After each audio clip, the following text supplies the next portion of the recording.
So there is a certain standard level that no country in the world under ICAO must go below. If you go below that, you won't even be able to operate. Okay? So you won't even be able to operate at all. So sorry. So you won't even be able to operate at all. Now this what's it called? Every country reports, and every country has its own civil aviation, and they report to this International Civil Aviation Organization. So Nigeria is working not below, they are not even below the International Civil Aviation standard. So just know that yes, some countries took the bar higher, like US and some European countries. They even went above the standard. So they now created their own standard again. That's higher than the normal standard. But Nigeria and some other emerging economic countries are working on this standard. So I can assure you that the Nigerian aviation industry is working on international standard. So either you see it or not, you have to accept it because that's the reality. So we also have the IATA, that is International Air Transportation Association. This is like I usually call them the big cuts, the big boys. So it's in this organization, just like National Union of Road Transport Workers. That's how they are internationally. That's why it's possible where you can see an aircraft of maybe British Airways pass you on to Ethiopian Airways, or Ethiopian Airways like dropping passenger on another aircraft. It's all because of international transport. So there is a liaison between airlines. And what they also do is, these are the body that comes to agree fixing of price. So you find that it's almost the same rate when you use this airline, because there's a body that fixes it. They don't go below this. So funny enough, before fuel became expensive in Nigeria, we're flying as of January this year, we're flying in Nigeria at about 20,000 naira averagely, or 25,000 naira to 30,000 naira averagely, Lagos to Abuja. And we're still complaining that air transport was expensive. But it became 50 to 70, 80,000, even to 100,000 at some point. And we're now complaining it's expensive. But to international standards, we're actually just on the average rates, even now. So before, Nigeria was below the standardization of aircraft prices. No place flies below $50. No airline flies below $50. I don't think there's any airline that flies at $10. Okay? So since you don't fly below $50, and then $50 as of January was about 25, 30K, and the highest airfare was about that price, except December, when you have Christmas and prices hike up. So we're flying below. Some airlines are flying 19, 21,000. We're flying below even the standard. Until now, that we're just flying at that rate. So sometimes we just complain, but we don't compare because we don't even understand what's going on in the aviation industry. So Nigeria is a very good place. So the National Board of Aviation, we have, unfortunately, many people do not know this, and this is the regulator of the aviation industry, the NCAA. They are called the Nigerian Civil Aviation Authority.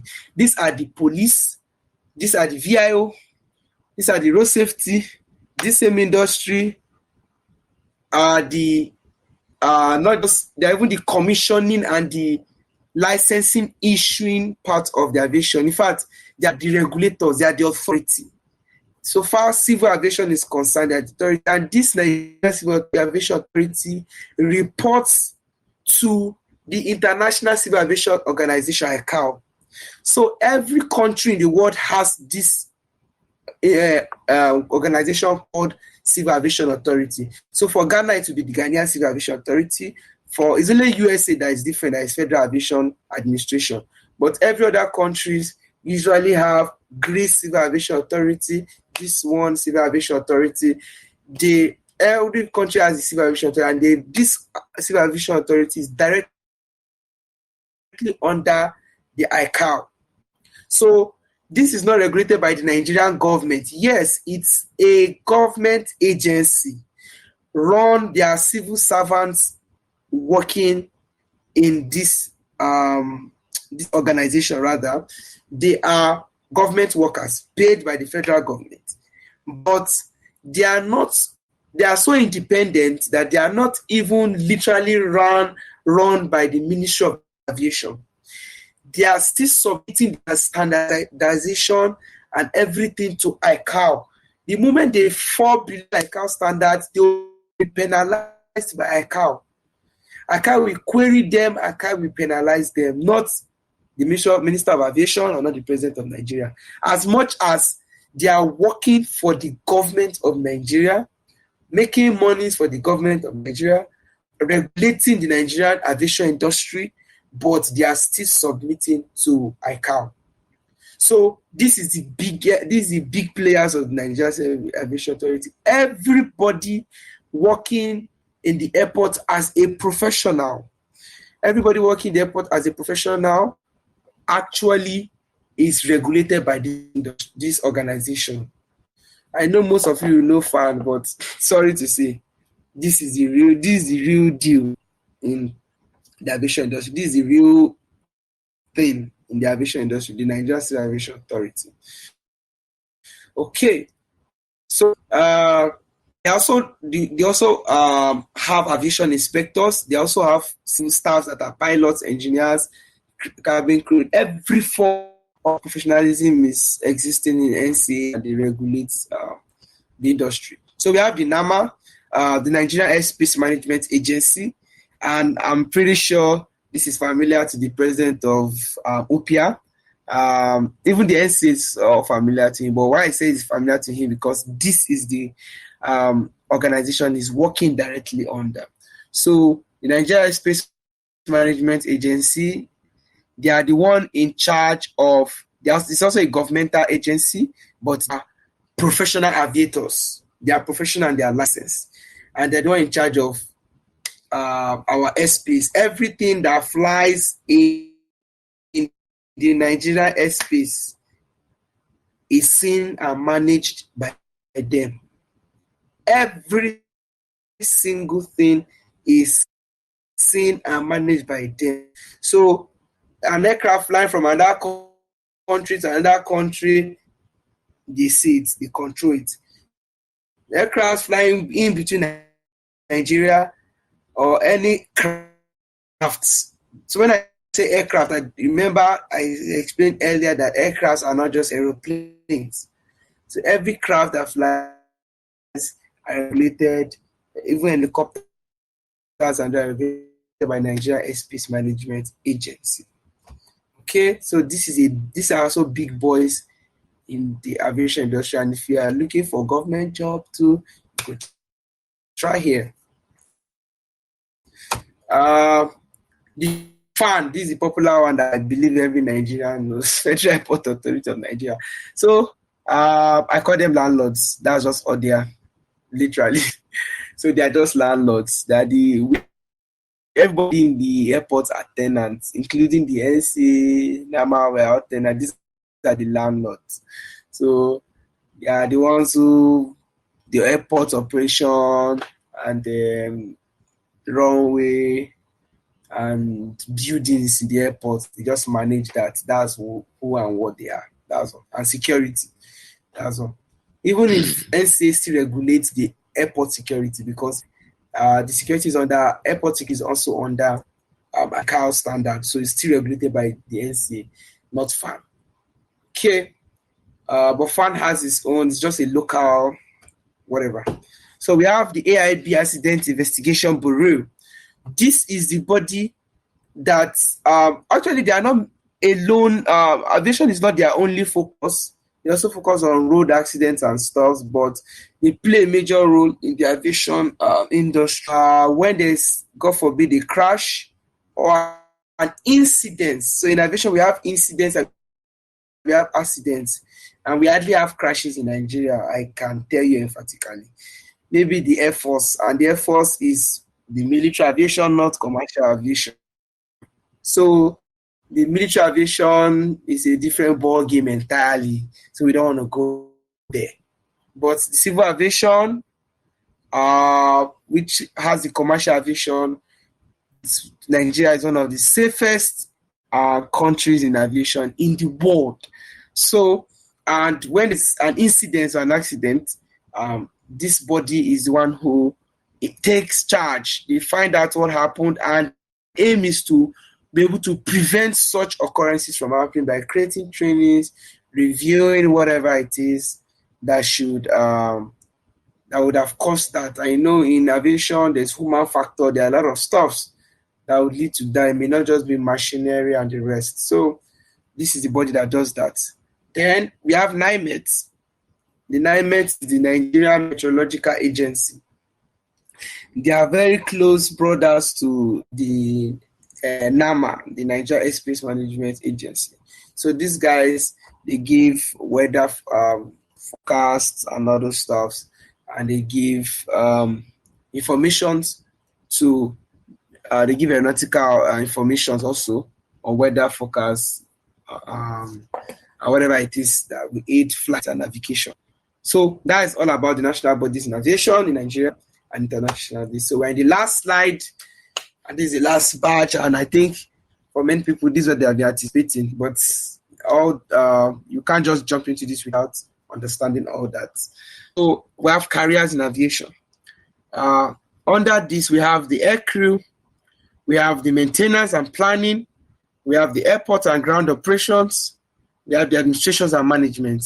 So these are subsections of carriers in aviation. There are still lots more, but these are like when we talk about professionalism. Unless somebody wants to be a sweeper, airport cleaner. So, but when we talk about professionalism, these are the carriers we have in aviation. So, for the air crew,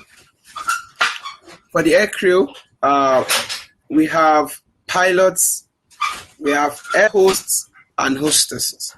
So formally, there are more to this in the air crew. Formally, we have pilots, air hosts, air hostesses, we have flight engineers. But now technology has evolved, and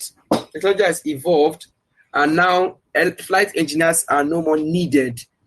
They're no more in existence. They're already phased out. So instead, because of technologies, computers and sensors have taken place of that. So now we just have pilots and air hosts and air hostesses as air crews. And who are the pilots? The pilots fly and navigate the aircraft. That's the primary assignment. They fly and navigate aircraft. These guys actually, their professionalism is what makes safe takeoff and safe landing. So, and it's strictly regulated, and you have to be licensed. There are a series of licenses that you would actually have to become a commercial pilot. Remember when I did private and the rest? So it's a series of professionalism, but these are those who fly. They also keep flight records. It's not just flying, they do record. They keep flight records. They also see to the safety of passengers in the aircraft. They do pre and post flight inspections. They also do inspection on their aircraft. It's just like a driver. You have to inspect your car before you drive, even as much as you have your mechanics, but they do pre-flight and post-flight inspections. So that's it about pilots. I think we're very familiar with pilots. Okay, so and one thing you should notice for pilots, you see they wear white. They are the ones who wear white shirts with epaulets. So epaulets is called ranking. That's what this woman, she's a captain because she has a 4-bar epaulets. And these epaulets could come in golden and black colors, or it could come in white and black colors. White, the Americans adopt the white color. So when you see 4 golden stripes or 4 white stripes, that means the person is a captain. And when you see 3 golden or 3 white stripes, it means the person is a first officer. So there are positions in flying. Okay, so there's first officer, there are captains, and there are different levels in flying. So there's also second officer, which will have 2 golden stripes or white stripes. But you find that it's just golden stripes and a black background. So if it's white stripes, it's just a black background. That's how to identify the pilots and their rankings. For air hosts and air hostesses, they are the celebrities of aviation. There are the celebrities of aviation, that the fine boys and fine girls, that the one, uh, that the beautiful faces we see uh, before you get to your destination. So there are lots of wrong assumptions around this career, this LCSS. This is one of the most funniest. People just say if you're like the president of UPR said earlier that if you're a fine girl, fine guy. Funny enough, the Robo people, you guys, majorly in Delta State, you guys have 2 airports. The South seems to have a lot of airports compared to other regions in the country, but you guys are not exploring the aviation industry enough. In Delta alone, you have 2 airports. So I wonder why the Robo people are still not besting and, So it's not just about the air host and air hostess. It's not just about fine girls and fine boys. You can see this man in this picture looks like someone in his late 30s and 40s. And that's the reality of things. So these guys are professionals. And the first primary assignment they have is safety. Their primary assignment is not to make you comfortable place. So if you have always thought of that, you are so wrong. So their primary assignment is safety of passengers, not comfortability.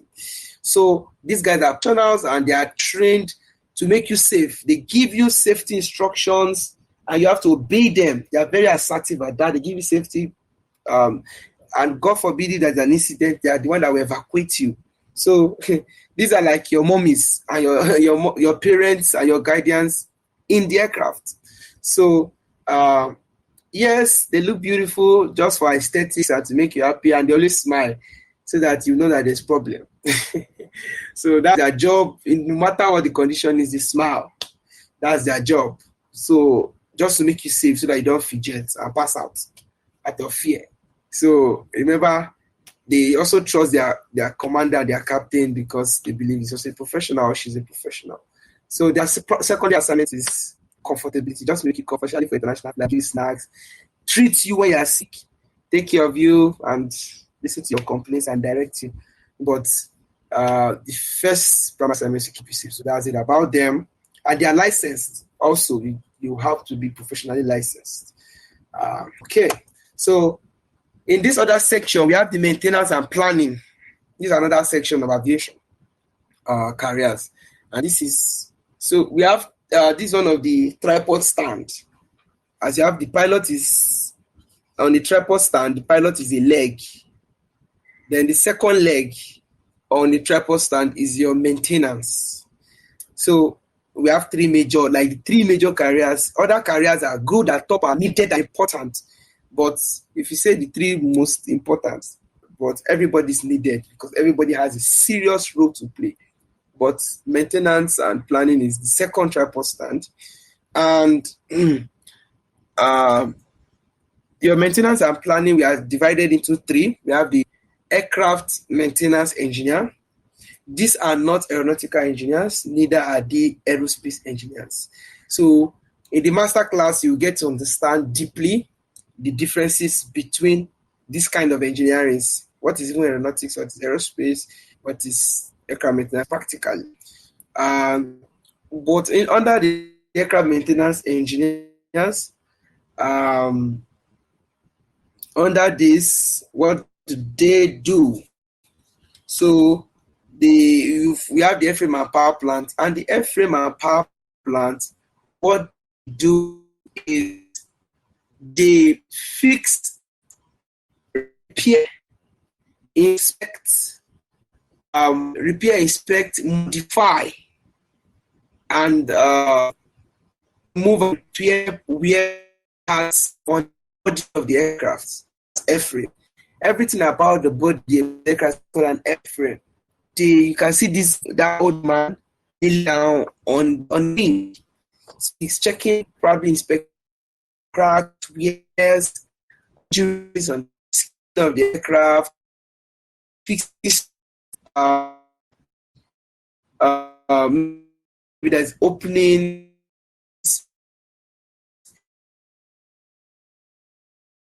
there's a broken part,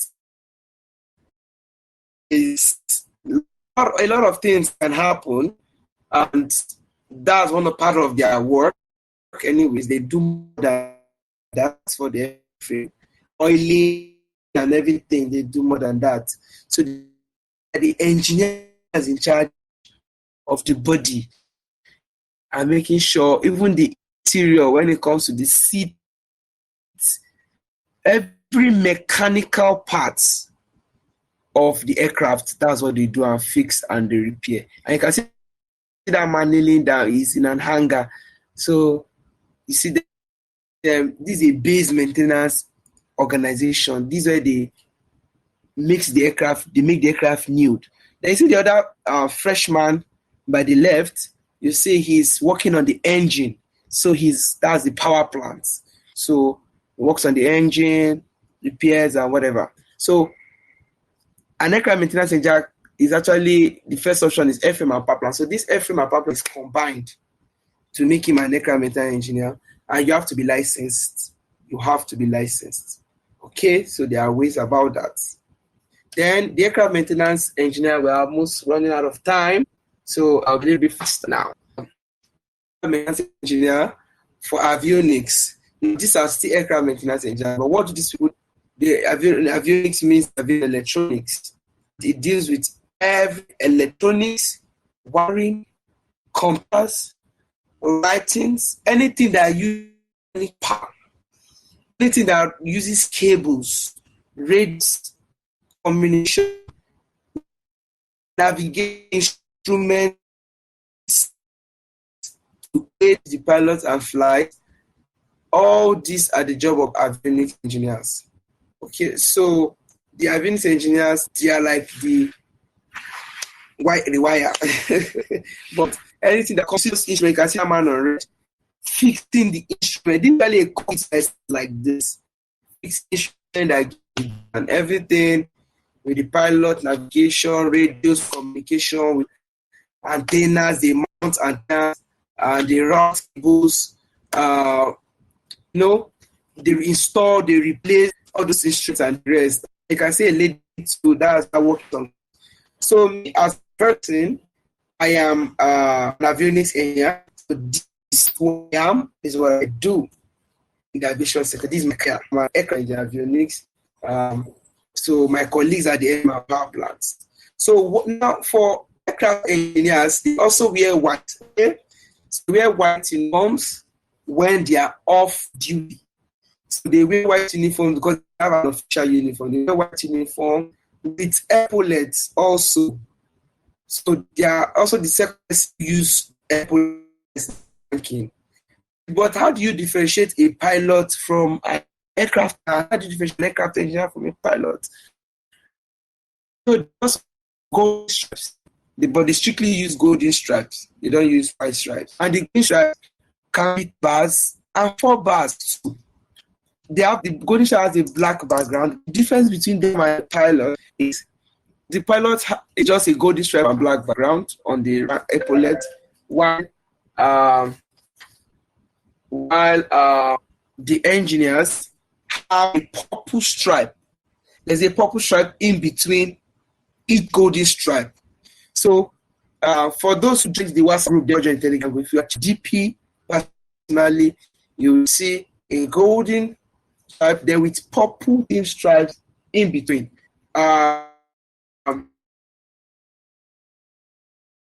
Planning of the maintenance, they do people. Engineers also do keep records, flight records, and I jumped something earlier that so Nigeria averagely is paid.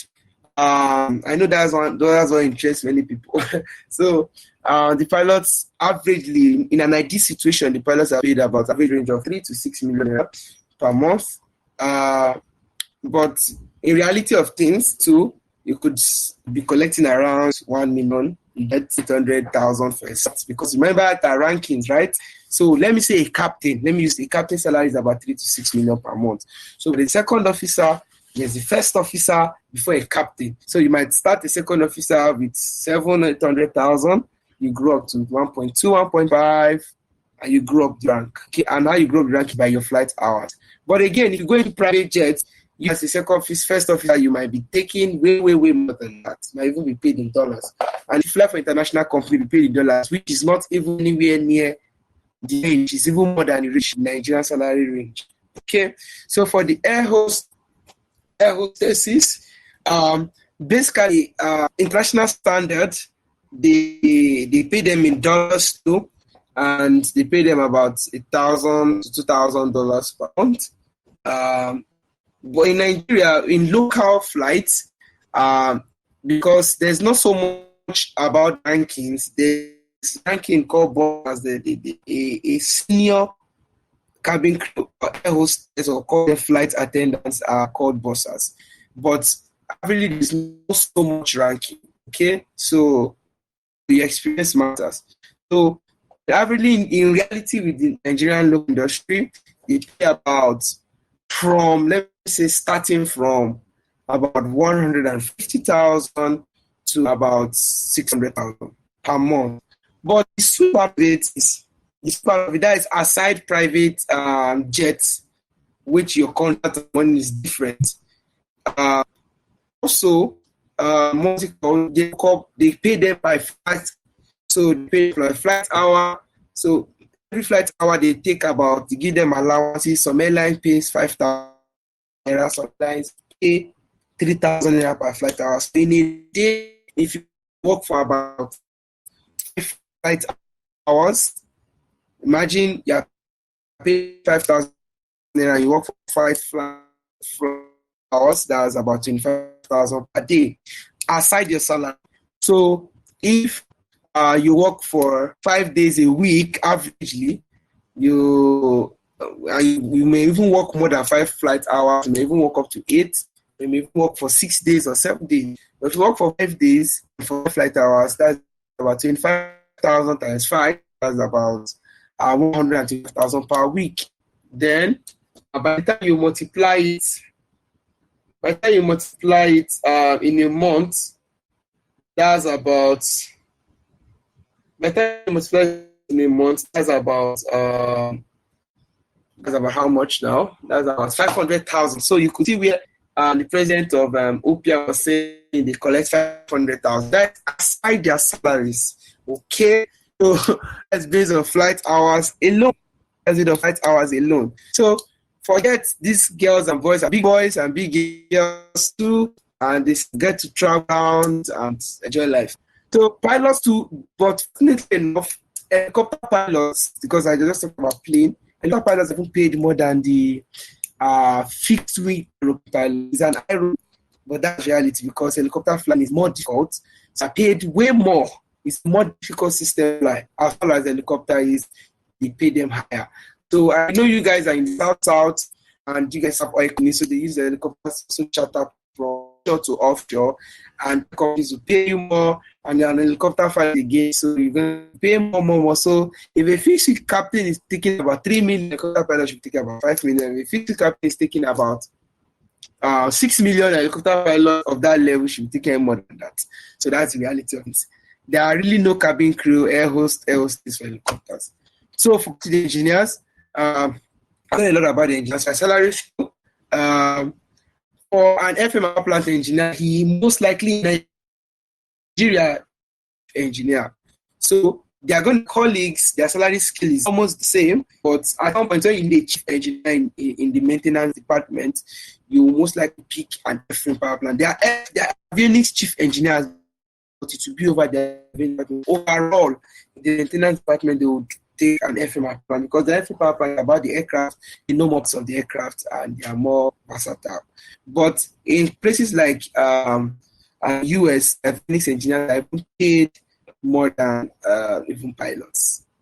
In places like US, the avionics engineers are seen as the magicians, so they are even paid more than pilots. But in reality, in places like Nigeria, they are paid alongside with their FM and power plant counterparts. And there are few avionics engineers in Nigeria, they are more FM and power plant, even though you have higher demand for FM and power plants engineers than avionics engineers.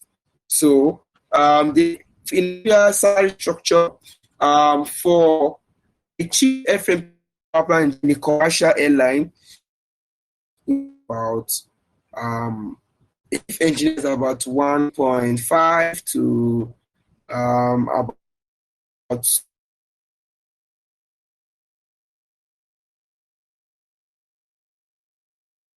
licensed certified engineer, licensed and certified engineer, but not a chief engineer, will be collecting about averagely 600,000 to 1.8 million or 2 million. Then a licensed engineer without certification, without license but not certified. There are a lot of vicinity we talk about in masterclass that is so deep. So it's about 250,000 to about 800,000. But for the private jet sector, when you work privately as an engineer with a private jet, not under a company, you're working directly with the aircraft, maybe the eyes and the engineer of the aircraft. An FM plant chief engineer will be taking about $10,000, which is about 5 million, or 3 to 5 million. The availability within 5 million. So that's what it's about. Then for electrical engineers, they are more paid than the fixed plane engineer, because helicopter their instruments are more like the smaller, there's small space, so the work is more difficult to get good results. Okay, then and the last, when the third, we're still when third section of careers, also the last, so we're getting there. We have the airport and ground operations. Airport and ground operations is very key, and this is where one of the third tripod stand. Like I said, the pilot is one tripod stand, the engineers are the second tripod stand. We have the air traffic controller. That's the third tripod stand in the aviation industry at the peak. And I'm telling you, in USA, these guys, in the United States of America, these guys are the most paid. Are paid even more than pilots and engineers. So the president of OPIA, if he was the US, he will be very big. But one of the problems with this career is ulcer. So in this career, you should be able to be good. You have to be good in multitasking. And what do they do actually? So what these guys do is they control the air traffic. Now these are not these are air control. They control the traffic on the airspace. They help aircraft land. They help aircraft take off by doing their airspace around them. Without the air traffic, you take off, pilots cover it. And without them free to land, can land. They are in charge of the airspace and even the ground space. They are like the, when we control, a literal word control, they are controlling everything. So they also control airspace and other aircraft, especially they are the two seats. You can see that black man looking at that radar system. So they see everything in the radar system approach. Now, under this air traffic control, there are even subunits and sub-carriers. Radar carriers, there are radar traffic, there are people, they approach people, there are sub-carriers. And these people work strictly for government. You can't be very professional and say you want to be an air traffic control. The only person you not airlines. They don't work for airlines. They control all airlines. So work for the federal government under the Nigerian Airspace Management Agency. And that's how it is in everywhere in the world. Every traffic controller works for the government, because this could pose a security threat. Imagine a controller colliding two aircrafts together. That is about 600 people dying once, because an Airbus and a carrying about 200 passengers is an act of terrorism. So these guys are eyes, and they also like a defense to the government. They also keep the airspace safe, keep the ground space safe, the eyes of the craft. The guardian, they call themselves guardian of the aircraft. I'm sure of Ufia right now will be feeling fly. Okay, so you have to be a good worker. And in the US, they are big, the US boys. But Nigeria, because they are government workers, I know Nigerians are with government jobs. So, but as a government worker, they are still big boys. They are not regular workers. Just that the government won't be paying somebody 10 million or 60 million or 5 million, except maybe a GM or whatever. But government workers also get side money. So meanwhile, these guys are the ones that stay in the tower. Those tall towers you see. This is what they do inside that tower. You can see this is what they do inside the tower. So, but you're not paid, you're going to be controller. So other people in the airport and operations are like these people are the ones who plan every flight. It's a serious career. They are only closer to pilots. Pilots even started their career as flight dispatchers. Because flight dispatcher already a pilot, just that you've not gotten practical experience. But you are the one that they plan the route the aircraft pass, they plan the best route, they plan the navigation, they plan the weight and balance, they calculate the weight and balance of the aircraft, the filling, they check the fuel. They are the ones running the aircraft, literally. Running the aircraft, they are the ones running the aircraft, literally. They call them the flight dispatchers, or you call them standard flight officers. Okay? They're also big boys. They are well paid. Salary scale is about 300,000 to about 1.5 million. It's depending on where you work. So they are well paid, and most of them end up being pilots. Okay, so that's that. Then we have air marshals, and the air marshals are the ones who mistake for air traffic controllers. So you can see the guy in that two red stuff. That's what we call marshalling. Most marshalling actually is just to maybe at night or where there's low visibility, they have the aircraft should stop, where I should turn, okay, when you're about to put back, turn to the left, go a little bit, because even every positioning of the aircraft, even on ground, is deliberate. And they are averagely paid well too. Okay. Then we also have in ground operations the aircraft refueler. So let me indulge you.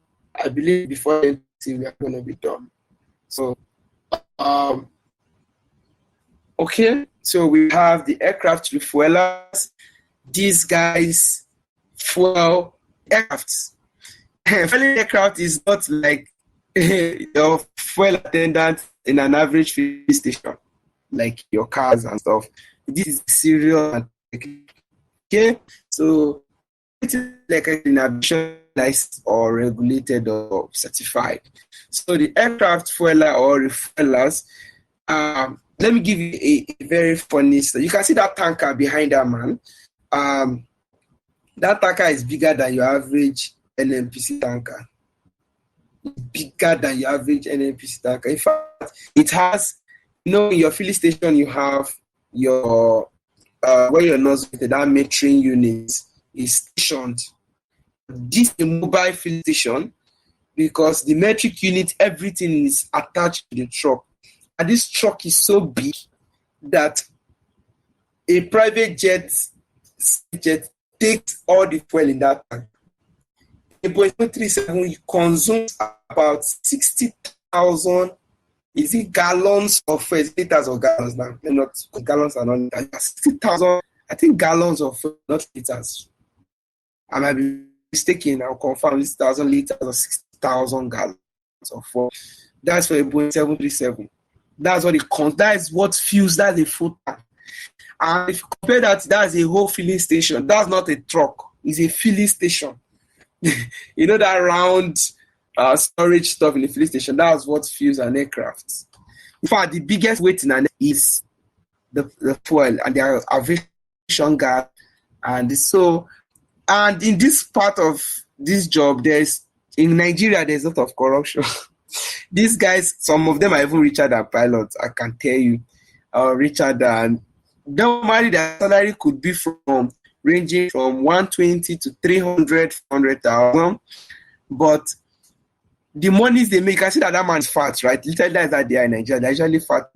It's not a nobody actually doesn't be an aircraft fella. I found that I've seen them.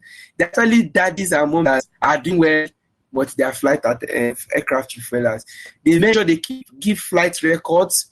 They take care of the fueling equipment. They fix the fueling equipment. They also confirm what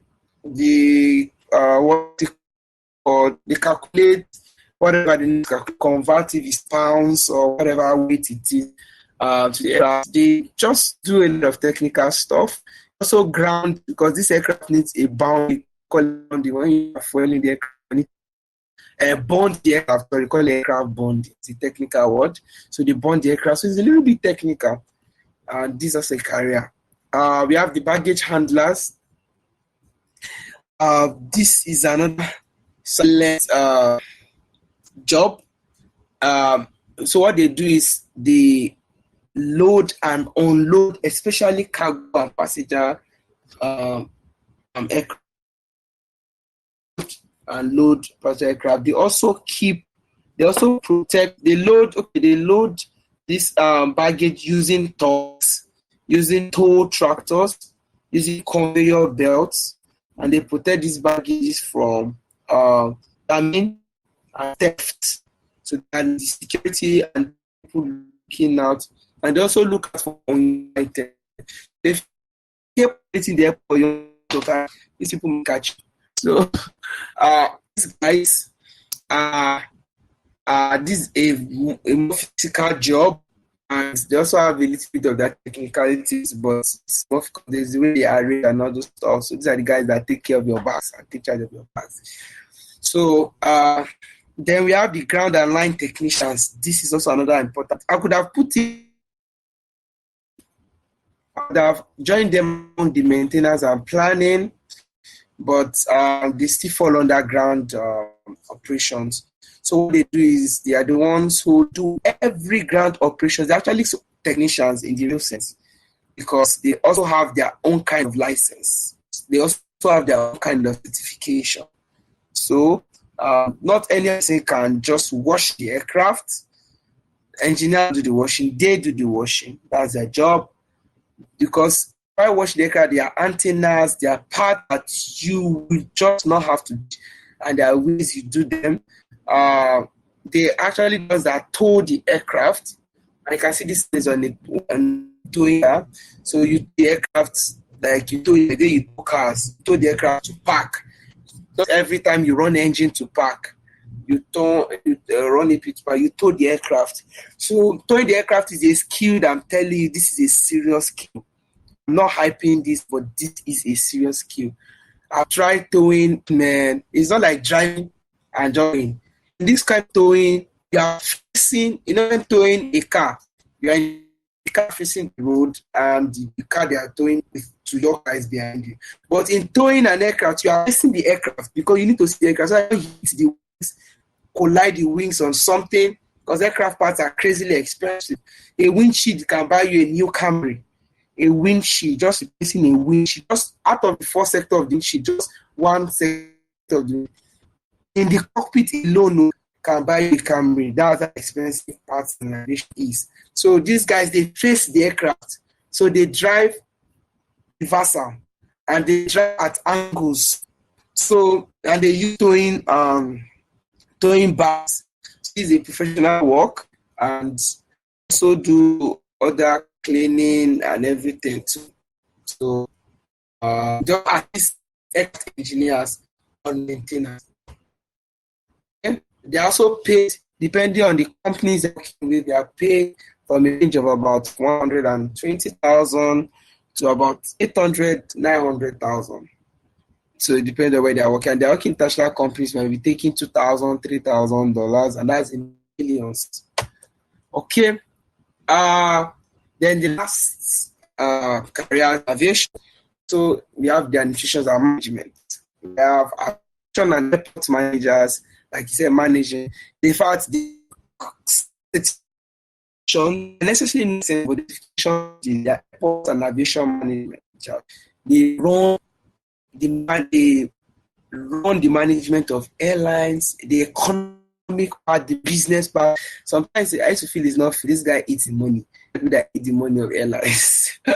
So the aviation and airports, the word implies their managers. We have that, and we have the reservation, the ticket, and the reservation. Okay, so this ticket, and I think I wrote it somewhere. This ticketing and reservation people help you book. They help you book tickets. They you okay. They help you with ticket pricing. They help you. You eat, seat availability, aircraft, your car rentals when you go to a new place, a new destination. Help you about the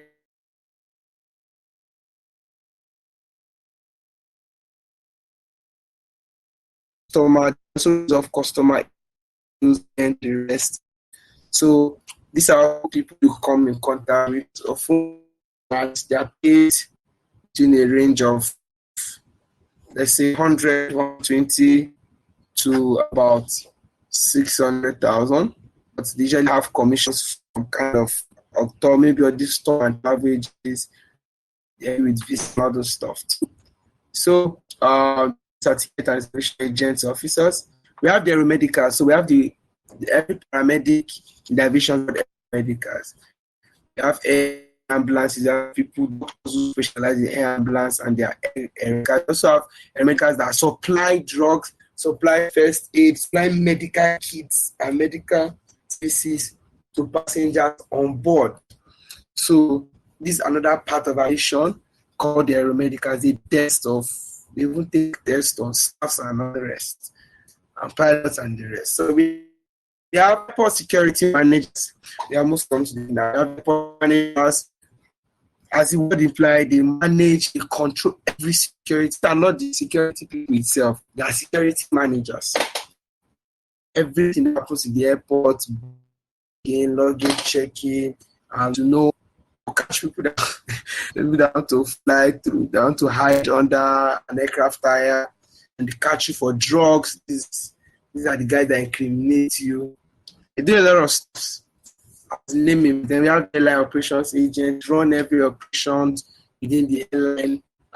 When we have the airline and airport administration, these are people that do careers like HR, human resource, administration, personnel resource, management, administration, secretarial works, all those stuffs in airports and airlines. So these are the options of careers and more. But these are the highlights of careers you find in the Nigerian aviation industries, and are well paid too. So, at this point, thank you for listening to K Global, and thank you to OPR for the aviation awareness campaign. So at this point, you've seen lots of careers. There are lots, I think, how many? 1, 2, 3, 4, 5, 6, 7, 8, 9, 10, 11, 12, 13, 14, 15, 16. These are 17 job careers. And don't forget, I said some jobs like air traffic controllers and even aircraft maintenance engineers, they still have sub jobs like sheet metal for aircraft maintenance engineers, sheet metal. They have repair specialists. They do contracts. So there's a lot of sub careers, but these are just the overall in careers.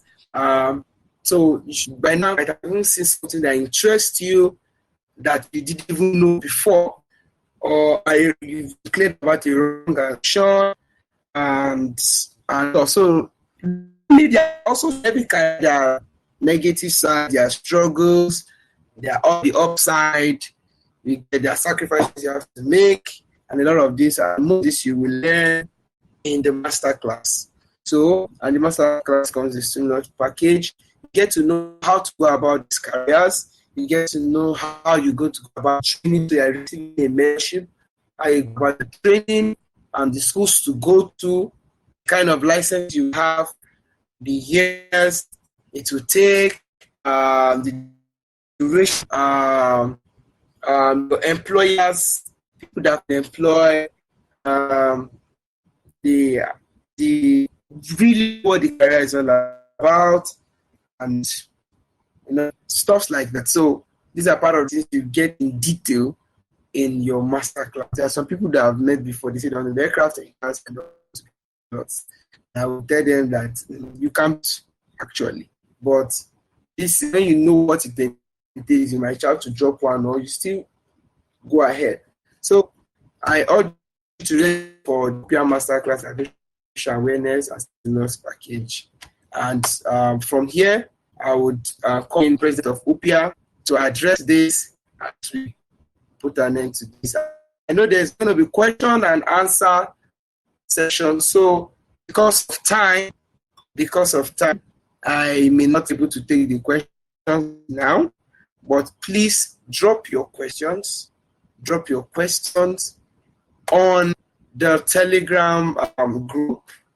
Drop your questions on the Telegram group. I'll answer with either voice notes or text messages. And if I do not answer, if I might as well redirect you to the masterclass if questions are questions that need to be answered from the masterclass. So, but please drop every question. Okay, let me just take one question. To be fair, let me take one question. Then after the question answering, the president of UPIA will just close the class with this information. So please, anybody, have a question?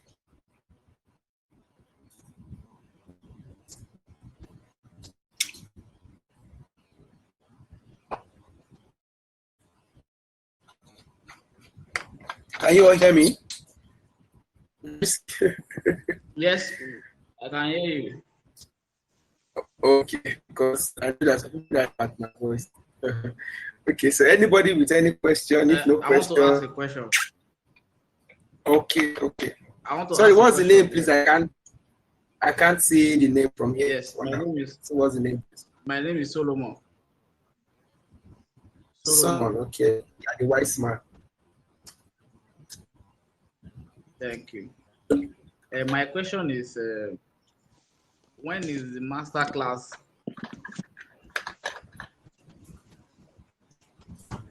Hello? Can you hear me? You said what? When is the master class for the master class? When is it? Okay. I think the answer to the question in front of you on the screen. It starts on the 2nd of November. So the class won't be a day section like this. It won't just be an evening like this. It's going to be evenings, but it's going to start on the 2nd of November, which is about 10 days from now. Yes, which is just 10 days from now. So this session we are going to be, you can see from the flyer here, it's going to be a sectional lecture. So from the group, we'll have to sort folks who are interested in this career, then we'll give you your specific date for lecture. But the lecture is going to be starting on the 2nd. So for the day of the second, you might fall maybe another day. Everybody's live section lecture will be like this class. So it might take just 2 hours, 1 hour to deal with a particular career. You can just look at the flyer. I think the flyer will be sent to the group. Welcome, sir. Hello. I want to ask a question. Yeah, Hello. Yeah, my name is Marcos Ekure, the immediate past president of UPIA. I want to first and foremost appreciate the presenter. Is it K Global or Case Global? K Global. Okay, thank you so much for such an excellent presentation. I'm very detailed too. I really appreciate your effort and everything. God bless you. This is a very strategic kind of presentation and lecture that if we're actually to pay for it, I think it will be very costly. So I really appreciate you once more. I just want to ask two questions. Number one, you Okay. said because of your presentation, you said that we have the air hostess, that's under the cabin crew, we have the pilots, then we have the air hosts and Yeah. I think hostesses or something. So I don't Yes. know Air host what and air hostesses. and air hostesses. So what's the difference between the air host and air hostesses? Because before now, all some of us know is the cabin crew. You talk of the pilots, then you talk of the air hostesses. So I'm just saying air host for the first time. That's one. Then the second question is Okay. you. Yeah, So yes. Just before you respond, the second question you talked about when you're talking about the engineers that the advent of technology has actually gradually pushed back the domain of the engineers, that's the aeronautic engineers or thereabout. So I don't know. I would like you to throw a little light on that. Does it mean those who read the course or those who are still going to read that course right now are just pursuing shadow or something? oh, Thank you. that's a great. Thank you, Mr. Marcos. Those are great questions. So I think I'll need to clear that well enough. First of all, air host or air hostesses or air hostess. Air host is the male, air hostess is the female, and there is another name for cabin crew. So officially, they are supposed to be called air host or air hostess, or you can also be called cabin crew. They're also a crew member in the cabin, but they are just your hosts on air. So that's actually based on their job description. But so also called the flight attendant. So the same name, just different nomenclatures, the same people. Air host and air host is a male cabin crew, a male flight attendant, and air hostess is a female cabin crew and female flight attendant. So it's just the nomenclature that I gave that brought about the confusion. Then for the engineers, I think I was misunderstood. So I said under the air crew. Let me go back to that section. You see, under air crew, the next was maintenance and planning. So I said that statement under air crew. I said formally we have pilots, we have air host, air hostess, then we had flight engineers. And flight engineers different aircraft maintenance engineers. Now, flight engineers as the name implies, were engineers that were on board. So before on the air crew, so when I mean air crew, people that are on board on flight. So they were flight engineers because the system of the cockpit was crazier. So it's more like after the whole cockpit where two pilots are, then you will still see another whole panel section so big with so many buttons apart from the one in the cockpit by the side of the cockpit. And what they do, those engineers, in fact, those engineers are even more paid than pilots when they were more in operation. They were even paid more than the pilot itself. Those flight engineers, what they do is they monitor all the electronics, the equipment, and everything while on flight. If there's any issue, to the best of their capability, they have to fix it while on flight. So far, it's not a disaster issue, and they give technical advices to the pilots. If there's an issue and they can emergency and all the stuff, they fix or they give technical advice on actions to take while on board. But technology came and fixed that. Most of these flight engineers are avionics. They are the same avionics engineers, but on flight. So it's usually an avionics engineer that is on flight. So when technology came, sensors and all those stuff came to fix them out. So that's why you really don't need a flight engineer. The aircraft itself diagnoses itself on its fault. And everything on the aircraft are on redundancy. So even if there's a failure, there's always a backup. So there's actually no need. So companies technologies to replace the cost of paying flight engineers. They rather save that whole money and spend it on other administrative work because we are paid huge sum of monies, and now computers are doing that job. But the question that engineers now, in fact, if anybody should be phased out by technology, it can never be engineers. Generally, even in aviation, it's not even possible. It doesn't. The more complex technology is, the more the need for engineers, because engineers are the ones who even build those things in the first place. Engineers are advanced scientists who actually build those technologies into place. So you either need somebody to maintain that technology or keep building that technology or operating that technology. So engineering is like that even in the nearest 50 years cannot be phased out. After the application of technology, the only difference is the application. Some application of engineering can be phased out, like sense monitoring. Instead of monitoring things, having an engineer to monitor like flight engineers, now sensors and all those things will do that better and faster. But engineers repair, modify, fix, and those things are, in fact, they need more engineers for the next 30 years. We need because there's high demand of aircraft and there's high demand of engineers. Engineers are even the bulk professionals among the three tripod stand I said. You have more engineers than air traffic controllers and pilots.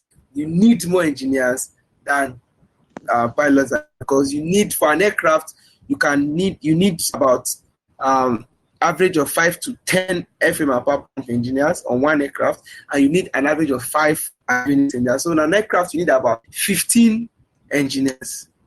But that same aircraft might just need 4 pilots, 2 captains, and 2 first officers, and that's all. So you even need more engineers. So what technology is phasing out, or what technology phased out, was flight engineers. But when it comes to aircraft maintenance engineering, not anytime, not even the next 50 years. In fact, the career that is having the threat of being phased out are pilots. Pilots have more reasons to be phased out. Even at the moment, there's a debate going on about unmanned aircrafts, because aircrafts can actually auto land and auto take off, especially that auto land. And the primary work, one of the primary job of pilot is to take off and land safely. So systems built by this are maintained, built by aeronautical engineers. That's why I say aeronautical engineers are there for aircraft maintenance. Those equipment maintained by these aircraft engineers can actually auto land. We already have autopilots for about 2 decades that fly on cruising level. But even in landing, there are auto landing systems. Me as an avionics engineer, that's my job, to fix those systems. So they are auto landing systems. But because of standardization and safety and machine errors, software errors that could happen, they hack a plane, that be an act of terrorism.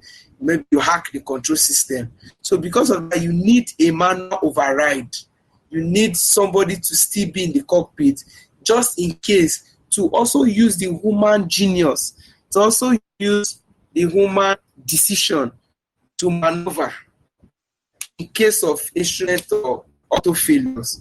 That is the only argument that is going to keep pilots relevant over a period of time. But truth be told, there are already aircrafts made that can fly itself. Starting from the little non-passenger aircrafts called drones, there's now what we call unmanned aerial vehicles that literally delivers package and goods from a place to another place over miles without a pilot. Just what you need, the kind of pilots you need are now control pilots, like air traffic controllers in their offices. So if you should say any piece that pilots are a threat, but because of standardization and nobody trusts machines, humans will never trust machines. They will still rather trust another human who will fly them from a point. Even if the machines is so good, they will still need pilots to supervise and oversee those instruments. So that's why pilots will keep being relevant. But engineers can never be fixed up, because in the first place, engineers have to keep maintaining and keep modifying, keep preparing, keep inspecting. In fact, engineers are the one who certify an aircraft airworthy. If an engineer does not say, I have inspected, repaired, or whatever, and sign that this aircraft is airworthy, nobody flies. Everybody stays at home. In fact, the pilot has nowhere to go, no job. Else they should be at home. Air traffic controller will also have no aircraft to control, because the aircrafts are grounded, because they are not airworthy in this place. So engineers hold so much power and so much importance. But just that, as an engineer, you have to sign. You have to make sure, do everything possible to make the aircraft airworthy, so that you also make money for the company, so that you'll be paid. Because if you're making money by making aircraft airworthy, there's no point of being an engineer in the first place. So that's the primary assignment. So to answer your question, no. Thank you so much. You've answered intelligently and very elaborately. God bless you. There are other questions I would have actually asked, but I think time is not on our side, so maybe I'll leave them for maybe some other time. You're welcome, sir. So at this point, every question should be dropped on the group. I hand over now to the president of UPI. Thank you. All right, thank you so much. Thank you so much. Thank you so very much, Mr. Kayode of K Global International. K Global is a very, very awesome brand, and they're into a lot of things in the aviation industry. I can say that I'm not disappointed. Thank you for this adept lecture that you're giving us this evening. I believe we've all gathered a lot of value for our time. The truth about it is that we try to really reduce the cost content, because there's a whole lot to talk about. Aviation is actually very interesting. I can assure you, it's interesting, it's intriguing. When you see what man has been able to achieve against gravity, if an equipment that is so heavy and iron will just lift from the ground, it amazes me.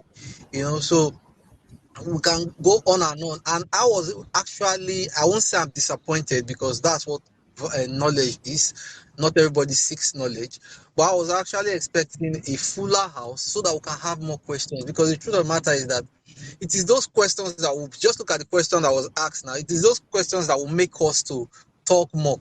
If you start asking me about stuff in air traffic control now, I will start telling you so much. Kayode was already going in the line of towing how important engineers are. There's this thing in aviation, everybody usually argues that he's the most important. The air traffic controller will tell you now that no aircraft flies without him giving the clearance for takeoff. So even if the engineer certifies the aircraft airworthy, without the air traffic control clearance, the aircraft is still grounded, and I can delay you. The pilot will come and tell you about his importance, and the argument makes the industry very, very interesting, very lucrative, very, very, very, very, very, very, very robust for anyone. And one thing I want to say is, even if because a lot of people are scared of flying, they are scared of the air. Even if you are scared of flying, you've listened to K Global today, you will see that there are many opportunities on ground. An air traffic controller does not fly, so it's very safe. Talk about the refuelers was talking about, how lucrative it is. You're not flying anywhere, but you're making so much money in a very interesting environment, one of the most regulated environments in the world. I was telling people when I went to NCAT that I thought that every institution in Nigeria is corrupted until I went to NCAT. That's the only higher institution. And mind you, I've been to one of the best universities in Nigeria, University of Ibadan. I've been to one of the best polytechnics, the Petroleum Trading Institute. But then I went to NCAT and I was amazed that standard can still be kept. This is one of the few industries where standard is not compromised. Everything is 75%. If you scored 74.9%, sorry, that's how beautiful the aviation industry is. So I just want to encourage us, those of us that will listen over again on the YouTube, and we'll continue. Like he said, we're going to have a master class, and in that master class, we're going to go a little bit more in depth, and we're going to touch all the careers. So when you indicate interest on each career, we're going to guide you on how to start and build a career in that choice, in that your a particular department of interest. We're going to also source for scholarship opportunities. We're going to source for sponsorships through our organization, the UPIA. Like I said at the beginning, that's what we do. We're going to source for sponsorship. We're going to partner with the training institutes in Zaria. But those benefits are going to come to those who will attend the master class. So for those of us that are here, reach out to your friends, reach out to your wards, reach out to your siblings. They can also participate. All they need to know is indicate interest. I want to be a pilot, I want to be a cabin crew, I want to be an engineer, I want to be this, and then register for the master class. Thank you for your time. It's been a nice time spent. I appreciate all of you, and God will bless you all. Like he said, more questions might be asked or taken to the master class. And then someone was already private chatting me that, can we do this again? Well, we will consider. But till then, bye for now. And thank you for joining us this evening. God bless you all. Thank you, Mr. President, and God bless you. Yeah.